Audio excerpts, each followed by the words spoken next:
We're going to go ahead and get started with our post-game press conference with Oregon. I'm going to ask Coach Lanning to give a quick remark, and then we'll open up the floor for questions. Coach?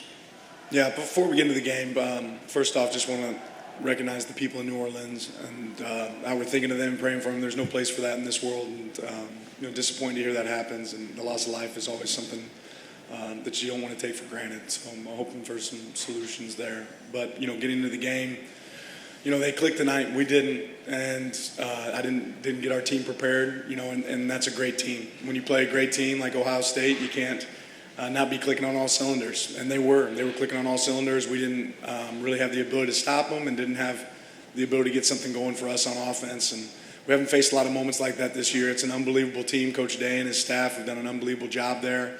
Don't want to discredit what our players have been able to accomplish this year. We had a great team.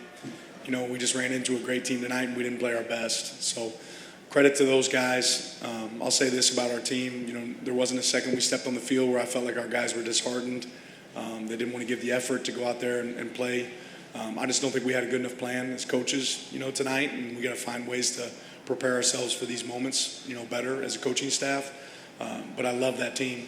I love that team in there. I love what those guys were able to accomplish. And what's tough is when you play great teams at the end of the season, somebody's not going to come out on top. And those guys came out on top tonight. Obviously that's a team I think that has the ability to go win it all. So proud of our guys. Certainly proud of this season.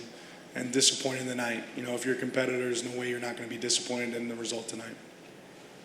Thank you, Coach. We'll now open up the floor for questions. Please raise your hand and state your name and media outlet when asking one. Our first question comes from the front right here.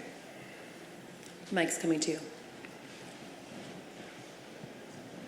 Ryan Clark with the Oregonian. Dan, your thoughts on just how the long layoff between games between now and the Big Ten championship game impacted the guys in terms of how the game started? Yeah, I think that's an excuse. I thought our guys prepared well going in. Obviously, they had a better plan than us, but that's an excuse. That's an opportunity that we had to recharge. I thought our guys did practice well. I'd tell you if that wasn't the case. I thought they had great focus. I just don't think our plan was good enough, and I think they had a great plan to attack us. So credit to those guys. Okay, our next question will come from the gentleman right behind him. We just passed the mic. Eric Scopel, Duck Territory. Dan, you've obviously talked about the growth mindset a lot, talked about this game and maybe some of the things that didn't go right. What do you learn from this and maybe things that you need to adjust going forward?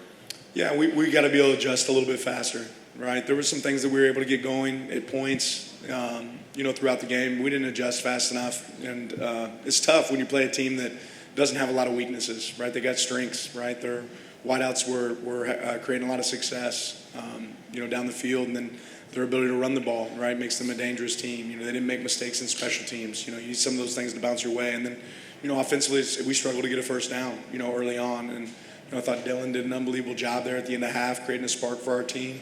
But a lot of those weren't natural plays. It wasn't like the first read was there. It was this guy, busting his tail, and guys like Trayshawn and the O-line fighting like crazy to extend plays and, create those moments. And we just didn't have enough of those moments tonight. Our next question comes from Pat Fording in the middle. Thank you for Dylan. What were you hoping to do game plan-wise that they took away from you guys?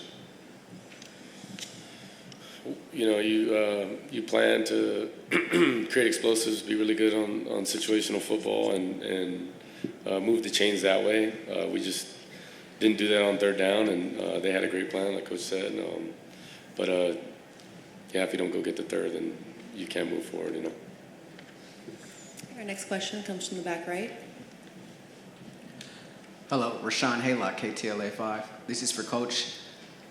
How was Ohio State able to execute differently offensively tonight versus when you played them the first time? Well, I think they were able to find some shot opportunities. They caught us in a couple coverages that gave them the chance to have success. And you can decide, okay, we're going to try to pressure, and that's still going to leave some one-on-ones.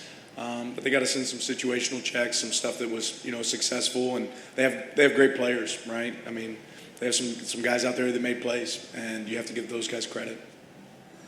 Our next question comes from the green jacket right there. Zach Neal, USA Today. Dan, a lot of teams, when they fall down 34-0, they, roll over. You guys didn't. You kept fighting. You scored in the next two possessions. What does that say about your team and kind of the mentality that they have?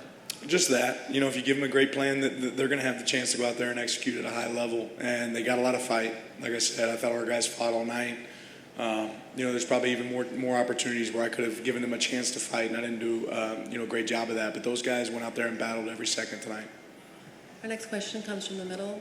Luca right there. Luke Evans, Orange County Register. Dan, just what makes Jeremiah Smith so tough to stop? What didn't work with the game plan against him tonight? Yeah, he's strong. He attacks the ball in the air as well as any receiver I've seen. I mean, the guy's NFL ready. He's that talented. He's very special. And, Will Howard did a great job of getting the ball to him tonight. And he's tough to defend. He's physical. He's got all the tools. So, a really talented player. Our next question comes from the back. Yep. On the right side. Matt Preem, 24/7 Sports. Dan, how do you use this game as fuel for motivation, but at the same time know that this team went 13-0 prior to tonight? Probably not there yet. There's disappointment, but I talked to the team, about life in that locker room and how grateful I am for the opportunity to coach this team. I love these guys, and they put it all out on the field for us, blood, sweat, and tears. But, adversity happens in life.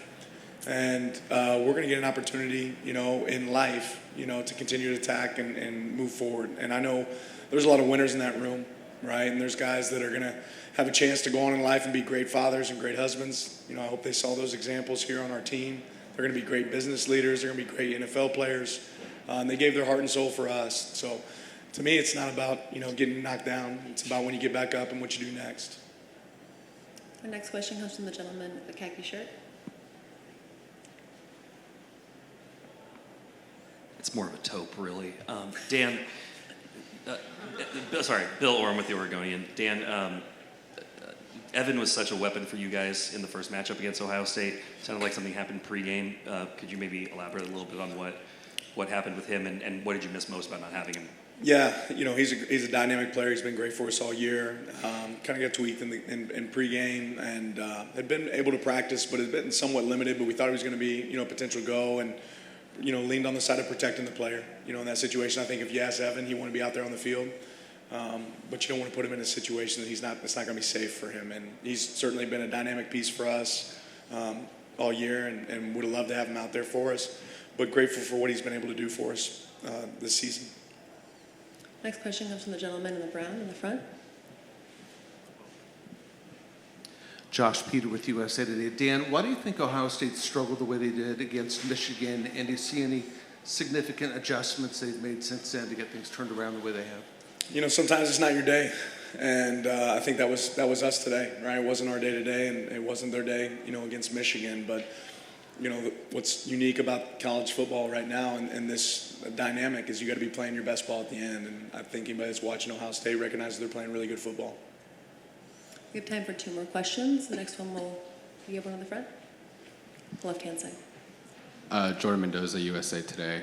Jeffrey, what were you seeing out of the Ohio State offense that was really just causing you guys some issues in the first half? Yeah, overall, I think that they did a good job taking shots early on. Like Coach had said previously, they caught us in some coverages, where receivers were able to get open downfield, right? And then as well as their offensive line, I think that the offensive line, with the injuries that they had in their room and, a lot of moving parts and pieces, I think they did a good job, just up front as well. And then, of course, the quarterback, I think he did a good job, just getting the ball to his receivers, commanding his offense. So, yeah, they were just firing on all cylinders, and, credits to them. Okay. Our last question will come from the gentleman in the jacket right there. Pella, you got ESPN. Dan, obviously you guys won the Big Ten title and you had to face Ohio State in the first round. There's been a lot of talk about the CFP format and that changing, potentially changing going forward. What was your thought about the path that your team had, maybe compared to other teams?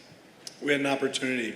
We didn't take advantage of our opportunity. I'm not going to make excuses for our opportunity, right? And ultimately, you got to be great teams to be in position at the end of the year, and we didn't do that.